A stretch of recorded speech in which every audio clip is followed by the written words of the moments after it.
नमस्कार दोस्तों, आज हम बात करने जा रहे हैं एक ऐतिहासिक समझौते की जो देश के 60 लाख पूर्व सैनिकों और उनके परिवारों के लिए उम्मीद की नई किरण लेकर आया है।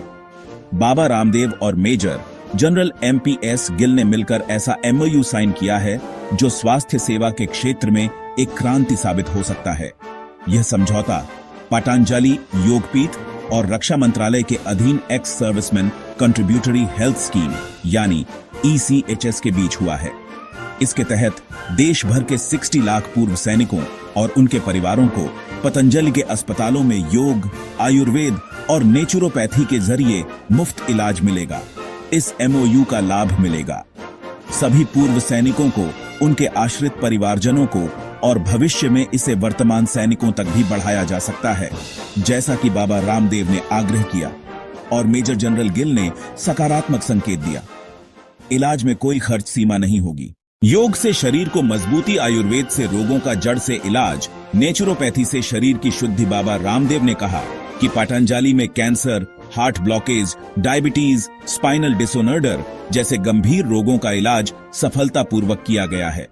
आज पतंजलि एकमात्र ऐसा संस्थान है जो एक समय में 3000 से ज्यादा मरीजों को भर्ती करता है। जल्द ही यह क्षमता 5000 तक बढ़ाई जाएगी। बाबा रामदेव ने यह भी घोषणा की कि जल्द ही पतंजलि में आधुनिक सर्जरी की सुविधा भी शुरू की जाएगी, यानी आयुर्वेद और एलोपैथी का समन्वय। यह समझौता पतंजलि यूनिवर्सिटी के मिनी ऑडिटोरियम में साइन हुआ।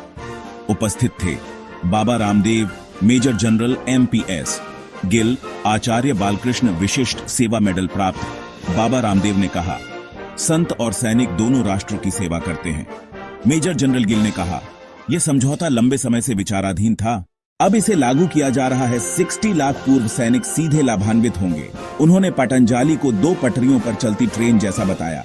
आयुर्वेद और एलोपैथी का समन्वय। आचार्य बालकृष्ण ने कहा, पतंजलि नवाचार में विश्वास रखता है। आयुर्वेद सिर्फ चिकित्सा नहीं, जीवन शैली है। हल्दी, हींग, तुलसी जैसे तत्व रोजमर्रा के खाने में शामिल हैं। उन्होंने बाबा रामदेव को सैनिकों का अनौपचारिक प्रवक्ता कहा।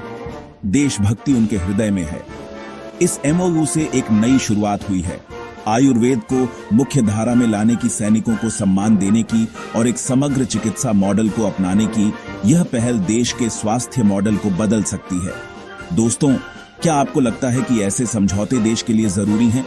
क्या पतंजलि का मॉडल पूरे देश में लागू होना चाहिए? नीचे कमेंट करें, वीडियो को लाइक करें, शेयर करें और चैनल को सब्सक्राइब करना ना भूलें। जय हिंद।